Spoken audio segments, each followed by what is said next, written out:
and welcome to the channel. For this video, I'm going to be taking you on a walking tour of EPCOT, which is a wonderful theme park located in Orlando, Florida. Now, before I get into the heart of this video, I just want to start with a couple disclaimers. The first is, this is commentary, and it's mostly subjective opinions, and I'm just giving you my feedback, my point of view. I've grown up at the Disney parks, and I'm just here to share, I guess, my experiences with you. It's just opinions, guys. You might agree with some of the things I say, and you probably think some of the things I say are stupid, and that's totally fair, because, again, it's just commentary.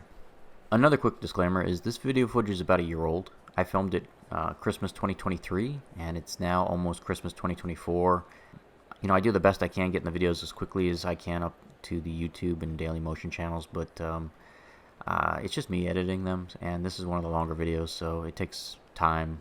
One of the reasons why I mention that is some of the features of this park have already changed since I filmed it, and I apologize for that. There were a lot of construction walls up during this time period, and I figured this is a nice little time capsule, so I posted the video anyways. Right now I'm walking underneath Spaceship Earth, which is a opening day attraction here at EPCOT. It opened back in 1982, and it's just a wonderful omni-mover dark ride, and it goes through like the evolution of communication throughout the history of, I guess, the planet, hence the name Spaceship Earth. And speaking of opening day, 1982, I was actually here at EPCOT for opening day, and the park wasn't quite finished when it opened. For example, the parking lot was incomplete. I remember vividly walking through the grass because, you know, certain, I guess, things didn't hit schedule, and yeah, they were behind schedule when they were building EPCOT. So we parked on grass for opening day because the parking lot hadn't been paved yet. And I remember my dad joked, and it was a funny joke when I was a 5-year-old. I'm not sure it holds up very well now, but he joked that the best attraction here for opening day was Parking Lot Earth before we experienced Spaceship Earth. You had to be there. I guess one of the things I should mention too before I really get into the heart of this video is there's a lot of nostalgia that's going to be in this video. Growing up with EPCOT, like the first 20 years when I feel like the park was at its peak, this was my all-time favorite park. So there's going to be a personal bias towards, I guess, the way I talk about this park. I absolutely love this place, at least I used to. I do feel like the park peaked in the 1990s, I guess, when Maelstrom opened at Norway. You know, I don't think it's my all-time favorite park anymore. I think EPCOT has been kind of in a slow but steady decline ever since the Horizons attraction closed, and you know, it's just kind of gotten worse as the intellectual properties have been kind of integrated into the park, because they really, most of them don't fit, and they feel forced to me. So on my left-hand side, I just passed the Journey of Water, which is one of the newer attractions. That is just a walk-through attraction where you interact with I guess, various water fountains, and it's kind of similar to, I guess, the treehouse over at Magic Kingdom. On my right-hand side is the Seas with Nemo, and when that attraction first opened, it was called the Living Seas, and it opened in the mid-'80s. It was one of the largest aquariums ever built at the time. It's since been surpassed, but it was a pretty big deal, and it's still a great place to beat the heat. The one thing that I really like about EPCOT is the pavilions are really large, and like a pavilion like the Land, for example, it's got multiple rides inside of it. So if you ever have inclement weather in Florida, you can actually go and duck inside one of these large pavilions and spend a couple hours. I mean, some of those pavilions are like the size of a small mall. And the nice thing about the Land too is they've got the food court in the lower level. They've got the Living with the Land boat ride, and they've got Soarin, which is one of my favorite flying theater attractions. So definitely highly recommend the Land if you're trying to get that EPCOT vibe. Also, Spaceship Earth is one of my favorite rides, so you definitely should check that out too. Another thing that I like to rave about here at EPCOT are the special events throughout the year. For example, here at the Land, they do a holiday overlay for the Christmas season, when they put up a bunch of Christmas lights in the boat ride. And you know, EPCOT is known for a lot of the special events. For example, their food and wine festival is legendary. That's kind of like just a rite of passage among, I guess, Disney fans. There's actually one of the traditions for a lot of, I guess, Disney insiders too is they like to drink around the World Showcase. Basically stop at every restaurant, either starting with, I guess, Mexico on the one side of the park or Canada on the other, and just basically drink around the World Showcase, basically stopping in every restaurant throughout the World Showcase. And I don't drink alcohol personally, so I've never experienced that, but a lot of my friends really enjoy that pastime. The Disney parks didn't always serve alcohol, and there's still a lot of theme parks that just don't do it. So it's one of the things that I guess makes the Disney parks a little unique over some of their competitors. So coming up on my right hand side, I'm walking in the vicinity of the Imagination Pavilion, and I'm not going to sugarcoat this. This is one of the worst attractions in the park, at least in its current form, which is a real shame because when this pavilion first opened in 1982, it was amazing. It was a much longer dark ride, and upstairs they had basically like a full science museum. When the ride first opened, they actually had a bunch of amazing characters, original characters to the attraction, known as Figment and Dreamfinder, and what they did to it in the 1990s was just a disgrace.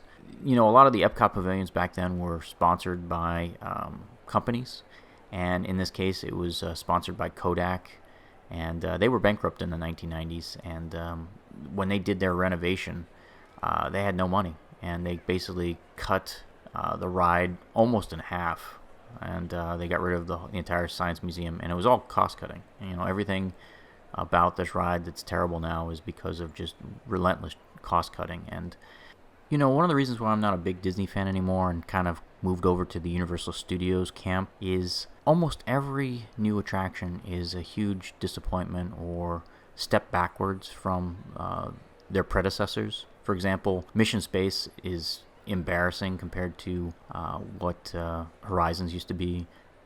The current Imagination is significantly worse than the original 1982 Imagination. Disney's now planning to remove the Rivers of America from Magic Kingdom, destroying the sight lines and taking out a reliable opening day attraction and replacing it with another trackless ride that will be broken down half the day, just like all the other ones like Star Wars and Ratatouille. I'm not a political person, so I don't engage in the culture wars, but Splash Mountain was an infinitely better ride than Tiano's Bayou Adventure. The best Disney dark rides have storylines, usually based on the movie, and Princess of the Frog had a great storyline. It was a great film. Keith David is one of the best Disney villains of all time. He played Dr. Facilier, and all they had to do was bring him back and make just a kick-ass dark ride for Princess of the Frog. And what did they do? She now owns a grocery store, and we're gonna go pick up some people for a party. I mean, yeah, what an exciting dark ride based on commuting. Commuting in a boat in a mountain in New Orleans. That makes fucking sense. So I'm now towards the edges of Future World, and I know they don't call this section of the park Future World anymore, but I don't care. It's still going to be Future World, at least in my videos. So as I am about to enter the section of the park known as World Showcase, this is probably a good time to mention that when you go to Epcot, you really need to wear a good, comfortable pair of shoes, because Epcot really does involve a ton of walking. Out of the 4 Disney parks, this one is one of the more spread out ones, although I think Animal Kingdom is even worse than this one. Epcot sits on about 400 acres, so it's almost on 4 times as much land as Magic Kingdom, and I kind of love Magic Kingdom because it's so compact. Like, if you're in Tomorrowland, you can hop from, like, Tron to Space Mountain to Tomorrowland Transit Authority to Carousel Progress to Space Rangers and Monsters, Inc. I mean, they're all right on top of each other, and I love that. And, the other nice thing about Tomorrowland is if it's raining, you can dip underneath the canopy that is Tomorrowland Transit Authority, and, you can dodge the raindrops really nice in bad weather. But to reiterate what I said earlier about Epcot is, in bad weather, you can basically hang out in entire pavilions for a couple hours in really bad thunderstorms, and I've done that a lot. Like, I will always gravitate towards the Living Seas or the Land when there's really terrible weather, just because there's so much to do in those 2 pavilions. You can spend hours in each of them. Let's talk about some of the hacks that you can do here at Epcot. For example, if you're staying at one of the Epcot resorts like the Dolphin or the Swan, there is a side entrance to the park where you can basically beat the crowds and just immediately enter the World Showcase. That's also where the station for the cable car, the Skyliner, is, and you can ride that cable car to Hollywood Studios. The other thing that you can do is there's also a boat ride. You can actually take the transportation boats to Hollywood Studios from Epcot as well. A lot of people aren't aware of that. And if you are looking for an opportunity to cut down on some of the walking, taking the boat across the World Showcase Lagoon is also a great option. Right now I'm at the Canada Pavilion here at World Showcase, and I just was going to point out that they did recently put in a new film, Canada Far and Wide. When this attraction first opened, the original film was Oh Canada. You can definitely tell that this is a theme park attraction from 1982. I haven't really seen any theme parks build a 360 CircleVision film in a long time. And, Epcot has multiple theaters that are CircleVision 360. If I remember off the top of my head, I think the China film as well as the film in France also are in CircleVision. So it's kind of a unique thing, and I don't really remember seeing CircleVision in any other theme park. It's kind of a rare thing. So right now I'm walking up towards the United Kingdom section of World Showcase, and I got to tell you, this is one of my favorite places to come for lunch. I absolutely love the fish and chips that they serve here. There's this little quick service outdoor restaurant called I think it's the Yorkshire County Fish Shop, and I absolutely love the fish and chips. You get this giant fish patty, and I realize fried food isn't the healthiest thing to eat, but man, it's just addictive. I can't pass this restaurant. Just the smell, the aroma coming off that fish is just irresistible for me. I don't know what it is. One of the recent disappointments from Disney is they were going to build a Mary Poppins ride over here in the United Kingdom, but it never happened. Even as a kid, if there was one thing that always disappointed me about this park, it was the lack of rides in World Showcase. When I was a kid, they only had the Mexico boat ride and nothing else. Norway got a boat ride in the 1990s, and then France just got their dark ride within the last 4 or 5 years.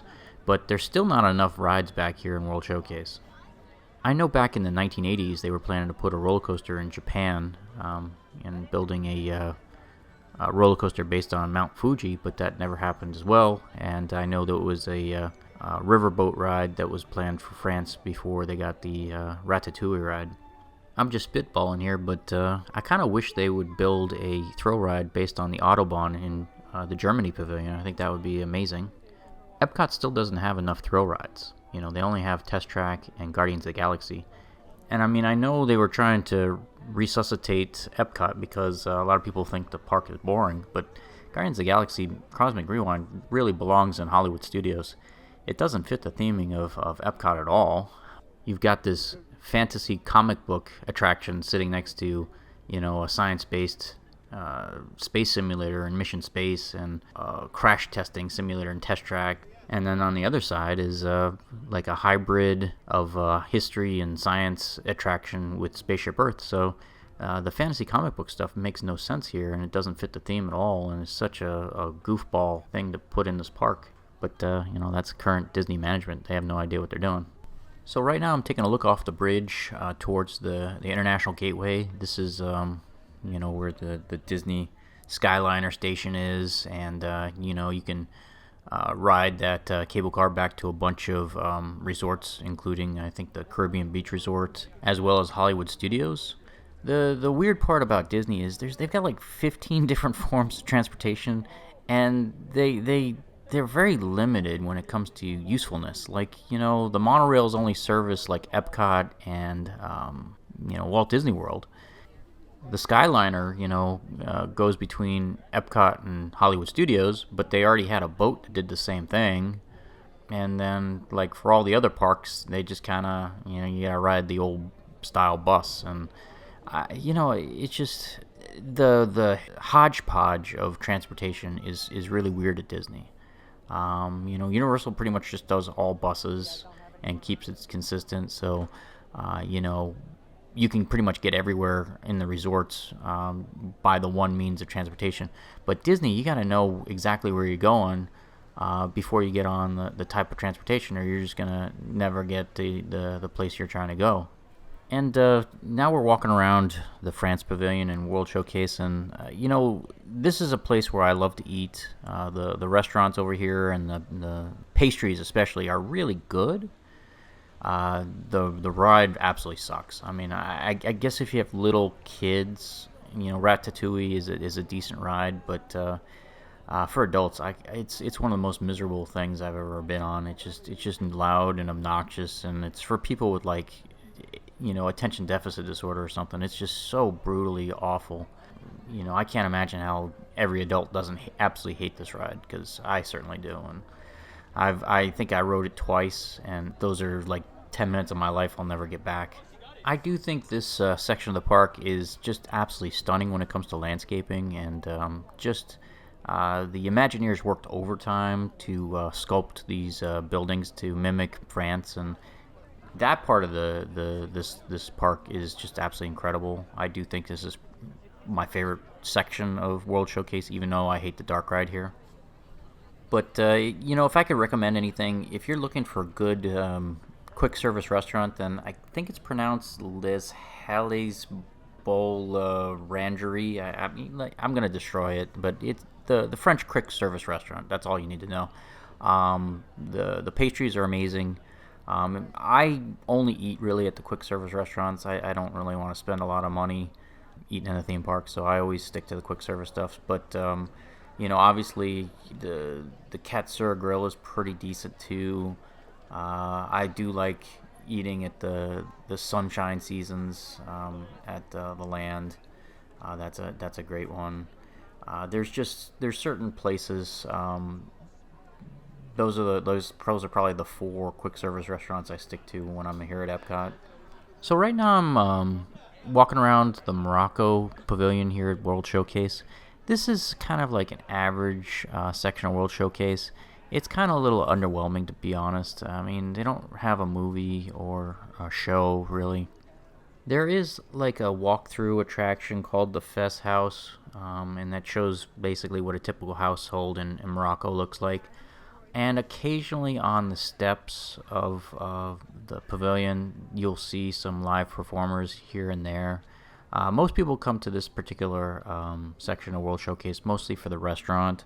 And the restaurant has gone through kind of a turbulent history. They had some issues, I guess, with the vendor that used to run it. Since Disney took over the pavilion and is running the restaurant now, I think the quality of the food has actually gotten worse. So you'll notice I'm kind of moving quickly through Morocco because this is like the land that I usually skip over. I spend a lot more time in France or Germany. Ever since the food kind of deteriorated, that I just don't spend any time stopping here. And it's a shame too, because I do really love Moroccan food, but the portions seem like they shrunk. The quality is just not there, and the prices went up. So I just it's a lose kind of situation, and that's why I really don't bother with Morocco anymore. But yeah, as you can see, I am quickly getting close to the Japan Pavilion, and definitely one of my favorite quick service restaurants back here is the Katsura Grill. Just absolutely wonderful food. Sometimes I'm in the mood for Chinese, sometimes I'm in the mood for Japanese, but I've never had a bad meal at any of these restaurants in the World Showcase for the most part, except Morocco. Morocco's the one where I've had a couple bad ones, but that's only in recent history. Usually the food is top notch. Katsura is definitely where I would recommend eating if you're in this side of the park for sure. Here's another fun piece of trivia related to the Japan Pavilion. There was actually a planned show called Beat the World that it's a show that's already in Tokyo Disneyland, and they actually built the show building here at Japan, but apparently because they were rushing to finish EPCOT, they didn't build the building correctly, and the attraction was supposed to be on the second floor, and they realized the support beams inside the show building weren't going to be strong enough to support the weight of the attraction that they were planning to build in here. So as far as I can tell, the show building is mostly used for storage and employee offices. But that's kind of a cool piece of Disney trivia that there's an attraction here that's hidden in plain sight, and it's yet another setback for World Showcase when it comes to rides and attractions, though. So the next pavilion I'm about to walk up to is America. As a kid, I used to dread when my parents brought me to this particular pavilion. I only wanted to go on rides as a kid. I hated the shows and musical concerts and those type of things. I just didn't want to do them. I just wanted to stay on, the Spaceship Earths and the Horizons and those type of rides here. But as an adult, I'm completely blown away by the American Adventure. It's kind of like an audio animatronic show. And it's just absolutely mind-blowing. It's just a great show. It's about 30 minutes long, and it's got a bunch of different show scenes that kind of rotate on the stage, and the technology that makes it all work is just incredible. And it's just one of those things that you absolutely have to do here at Epcot, at least as an adult. If you have a rambunctious kid that doesn't like to sit still, then it's probably a tough sell. I know I was one of those type of kids and hated sitting through this thing, and usually kicked my seat and gotten myself into trouble at this particular animatronic show. So now the restaurant here at the American Pavilion is actually pretty good. It's the Regal Eagle Smokehouse, and if you like old school brisket and barbecue, that type of stuff, then the food here is actually pretty good. It can be a little pricey, you're gonna be looking at like probably $25 a plate for lunch. But if you're looking for something hearty that's full of calories and you want to be able to power through the rest of World Showcase, it's not a bad place to stop. So the next nation that has a pavilion here in World Showcase is Italy. There isn't a lot to talk about Italy. It's mostly just restaurants. However, there is a pretty good live show that is performed here outside. They've got authentic flamethrowers that have come from Italy, and that's probably the most noteworthy thing about this pavilion. You can get a really big pizza at the Via Napoli pizzeria too, and not spend a lot of money, at least by theme park standards. I think a large pie here is, I think $25, which is, I know that's a bit high for a large pizza, but you could feed 2 or 3 people on this particular pizza, and that and 2 sodas is probably one of the more reasonable ways to feed a family up here in World Showcase. As I make my way around World Showcase, I'm getting close to the Germany Pavilion, and one of the things that I really love about this pavilion is they have this outdoor G-gauge railroad layout, and for those that don't know the train scales, those are the big old LGB size trains, and they're just wonderful to see operating here. And I realize you can see more impressive model trains at some other theme parks, but nonetheless, it is kind of a nice little attention to detail, and I do believe the LGB trains originate in Germany, so that's why it's a nice little attention to detail that you see at this particular pavilion. The Germany Pavilion is also noteworthy because it's like the host pavilion for the annual Oktoberfest celebration that they have here. So the Beer Garden restaurant is pretty well known and very popular among people who come to World Showcase. I'm not a huge fan of bratwurst and sauerkraut, so it's never been like a major attraction for me. But I get it. People want to drink beer out of those authentic 1-liter steins and everything. And if you're a big, alcohol consumer, then you'll probably love this particular restaurant because, it's all about drinking the beer and having cucumber salads and a little schnitzel. And for those people, then this is definitely a highlight for World Showcase. Another cool piece of trivia about Germany before I move on is that romantic road miniature train village that I was talking about earlier, the LGB layout, was only a temporary attraction. It was just created for the Flower and Garden Festival one year, and it was so popular that they kept it as a year-round attraction. So coming up on my left-hand side, you're going to see the boat ramp for the scenic boat tour that basically shuttles people between the shores of the World Showcase Lagoon. Speaking of boat rides, there were a couple of planned attractions that were supposed to be built here in Germany that never saw the light of day. The first attraction was actually described in the 1976 annual report for Disney stockholders. They were going to build the Rhine River boat cruise here in Germany. That's quite the lead time. They were working on this in '76, and Epcot didn't open until 1982. They actually did build like the facade for the boat ride, and there's a little archway in the back of the Germany pavilion. You can go actually see where the boat ride was supposed to go here, and it never got past the facade and fascia of the building. Another attraction that we're talking about building here too was the Matterhorn bobsleds, which is funny because the Matterhorn mountain itself isn't actually located in Germany. That was another attraction they were working on for this particular pavilion.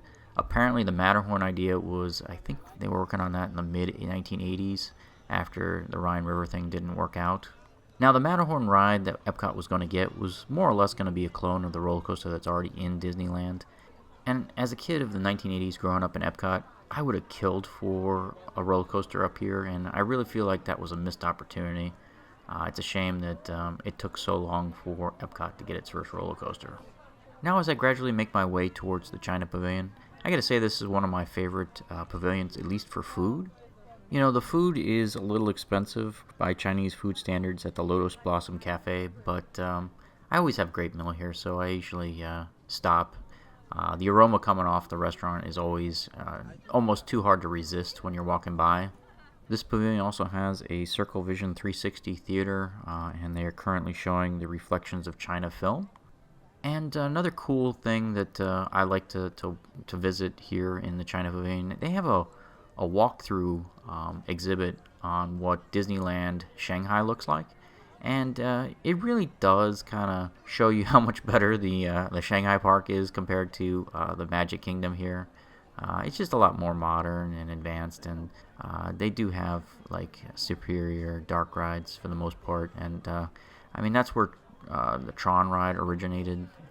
The reality is, the Magic Kingdom here in Florida is really dated now and can't really hide its 1971 roots. When you experience the Shanghai park in person, it's just so much more modern. The dark rides are just vastly superior, and it's got better projection technology and more immersive theming, and they're 5 to 10 years ahead of Walt Disney World here in Florida. So as I make my way towards the Norway Pavilion, I will say this: the Frozen ride is pretty good. If you have little kids and they love Elsa and growing up with the Frozen films, then they are going to absolutely love the Frozen ride. It's an immensely popular ride, and it's not uncommon for the wait times to take up to 3 hours in the standby line, so you're going to probably want to use some sort of a quick queue to get on that ride if it's available to you. Now, having said that, I do think when it comes to adults, the Maelstrom ride that Frozen replaced was vastly superior. Epcot was a better park before it had all this nonsense intellectual properties. The majority of adults that go to Disney parks that I've talked to, they go and see like the Disney animated films to humor their kids, not because they want to. So these gradual additions of kiddie rides and watering down the original Epcot experience, it's been detrimental to the park, at least for adults. The reality is this park was just a lot better for adults in the 1980s and early to mid-1990s. And I genuinely believe that Disney started serving alcohol at their parks to take the pain away from listening to fish trying to sing in the living seas. So another highlight of the Norway Pavilion is the Kringle Bakery. If you like Nordic food, they've got a lot of great sandwiches and flatbreads and those type of things. There are these sweet pretzels that are just absolutely delicious, and a lot of their pastries. This is where I usually stop for dessert. Another neat aspect too is they usually stock fresh made chocolate next door at the gift shop. So between the bakery and the gift shop, you can always get an amazing snack here. If the wait time isn't too long for Frozen, I will still ride it, because the thing about Frozen is it was just basically a retheme of the Maelstrom ride. The ride elements are still really good. It's a fun, flume ride with a couple drops. A lot of times I'll find myself closing my eyes and reminiscing about the trolls instead of the singing blonde, but that's just me. I don't really care about singing snowmen or whatever the hell they are. Bring back the oil platforms and the thunderstorms. That's what I like to see. So as I make my way towards the front of Epcot, I'm coming up on the Mexico Pavilion, and that's going to be on my right hand side coming up. You'll see the big pyramid. This is another pavilion that I like to go to in inclement weather because there's quite a few things to do inside the Mexico Pavilion. There's shopping, there's a pretty great restaurant, at least if you like Mexican food. You know, they've got a really good boat ride. When I was a kid, Mexico was pretty much the only ride in all of World Showcase, and they've gradually added them. I think Norway opened up in like 1988, 1990, something like that. That's when they finally got their boat ride. And, you know, France only recently got Ratatouille, like within the last like 4 or 5 years. So for the longest time, World Showcase was barren when it came to rides. There were a bunch of them planned, and only Mexico got one, at least when I was a kid. Now, talking about the Mexico Pavilion some more, the San Angel Inn restaurant is just where I love to eat. You know, the prices are a little expensive, but it's the ambiance and the atmosphere that I love about that particular restaurant. They've got this really moody lighting in there, you know, lots of blue lights, and you know, you've got the backdrop of the Mexico boat ride, you know, passing you when you're eating in the restaurant, and it's just beautiful, and it's a sensory overload if you like theming like I do. The food is, you know, fresh and pretty well put together. I'm not like a food connoisseur or a food blogger or anything like that, but I've never been disappointed with any of the meals that I've had there. I do know some people find the prices a little high, so just be aware of that, and maybe, you know, pack a little extra money on your next trip. But I definitely recommend experiencing that restaurant at least once in your lifetime, just because of how beautiful it is inside that Mexico Pavilion. As I head back to the Future World section of the park, I'm going to take a quick shortcut around the Odyssey restaurant. This is like one of my favorite ways to cut across when I'm trying to get to Test Track quickly. You'll notice this water area that's kind of in a weird location here in Epcot, because, you know, you got the World Showcase Lagoon, but then you got this other like just water area that seems so random. It's random and unusual because it was unplanned. This is actually a sinkhole that kind of collapsed while they were constructing Epcot, and they were originally planning to put an attraction in this location, but it never worked out because the land started collapsing underneath them, and they did their best to prop up what they could with some boardwalks and piers. There's apparently some huge steel plates down underneath the water too, trying to stabilize the land. Apparently this sinkhole is also related to the sinkhole that developed underneath Horizons, and that was the pavilion they had to demolish in the late 90s because of structural failures in the building itself. Now, this Odyssey restaurant is only open seasonally. I have a feeling management is a little concerned about the sketchy ground underneath it. So right now I'm walking up towards Test Track, which was the very first thrill ride ever to open here at Epcot. And while it's not quite a roller coaster, it is still the very fastest thrill ride at any of the 4 Disney Florida theme parks. It hits a top speed of 65 miles an hour. It is one of my favorite attractions here at Epcot, and since I'm a huge muscle car guy, I appreciate that this is a ride that was co-designed by General Motors. The theming is great. It's just a fun idea to basically experience, you know, like the engineering and testing of a car. It's just a unique experience that I've never really seen anywhere else outside of a Disney park before. Sitting beside Test Track is Mission Space, and it's not a ride I like. It's just a simulator ride, but you're actually rotated in a centrifuge. When it opened, there were a bunch of people getting sick, and people have been killed on it, and it's very intense. They actually had to create a second, less intense version of the ride just to make it palatable for most people. It's just such a cheap, lame ride compared to the Horizons ride it replaced, and I think it sucks. It's never something I've ridden it maybe twice in my life. And I tried the intense side and then the less intense side, and it's boring as all hell, and I really hope that they replace Mission Space instead of trying to ruin Spaceship Earth or Living with the Land, because those rides are classic, and Mission Space has always been a piece of crap. One thing that I will give credit to is The Space 2020 restaurant is actually pretty good. I actually really like the fish tacos there, and I guess that's the one silver lining of the whole situation is I think the Mission Space ride sucks, but they actually put together a pretty nice restaurant, and the simulated views of Earth from 220 miles up in the sky is actually pretty cool. It's not my favorite restaurant in Epcot, but it's up there. I mean, I'd say it's probably in my top 5. So now that I'm passing Test Track, I should probably point out that this attraction is now closed.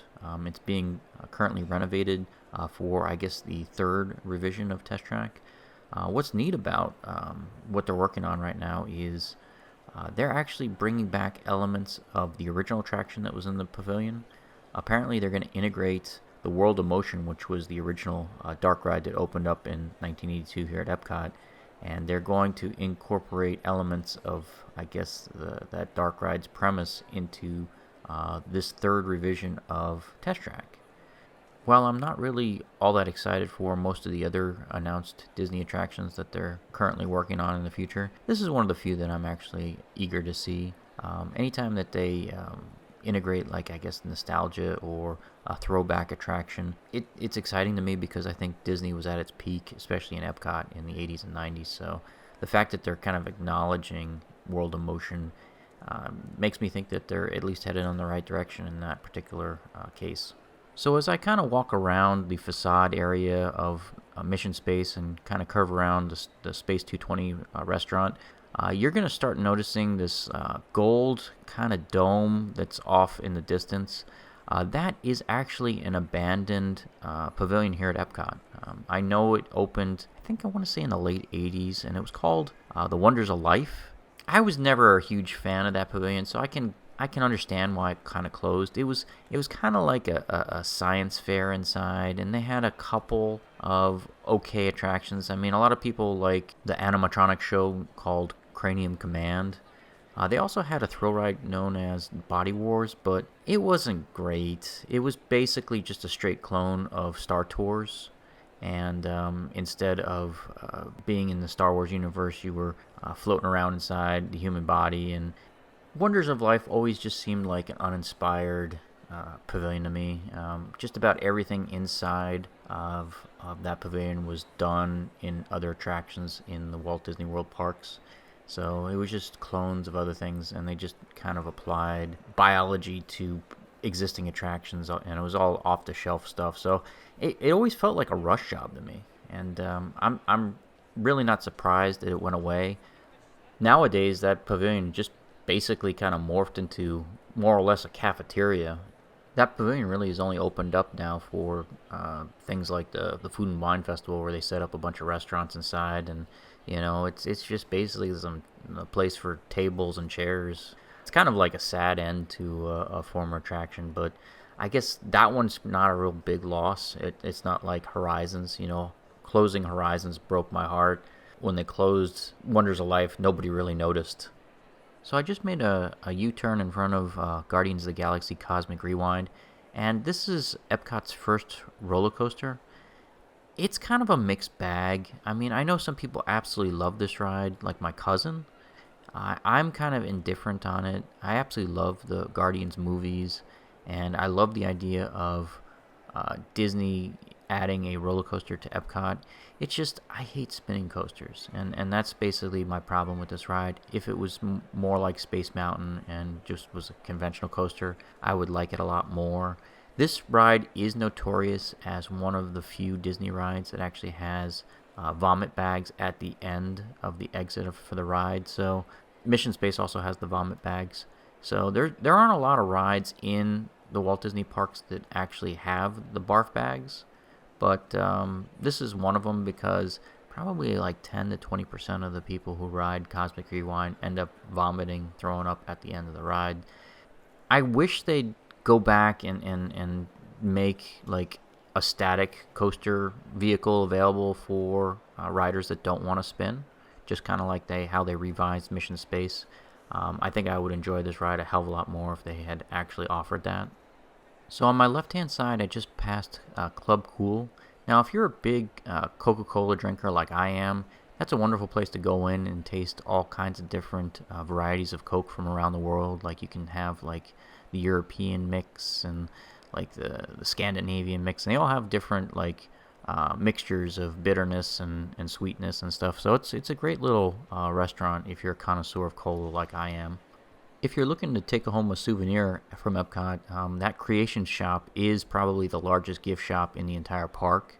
It's absolutely huge, and it takes up almost a quarter of the entire old Communicorp buildings. So it's really big. So once again, coming up on my left-hand side is Spaceship Earth, and I can't emphasize this enough. This is a must-do attraction.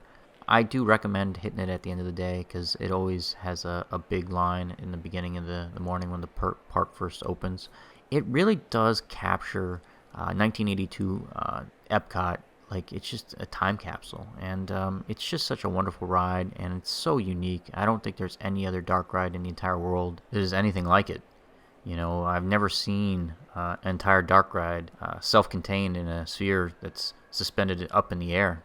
Before I go, I'd just like to recommend that you always check the Disney website for behind-the-scenes tours and those type of things. Like, I recently went on like the behind-the-scenes tour at the land, as well as I got to see the underground tunnels over at Walt Disney World. So there's all these cool backstage tours that are available, and the prices are reasonable on quite a few of them. You know, a lot of them start only like $20 to $30. Well, that pretty much wraps up my walking tour of Epcot. Thanks for joining me today, and if you enjoyed this content, please consider subscribing. It always helps the channel.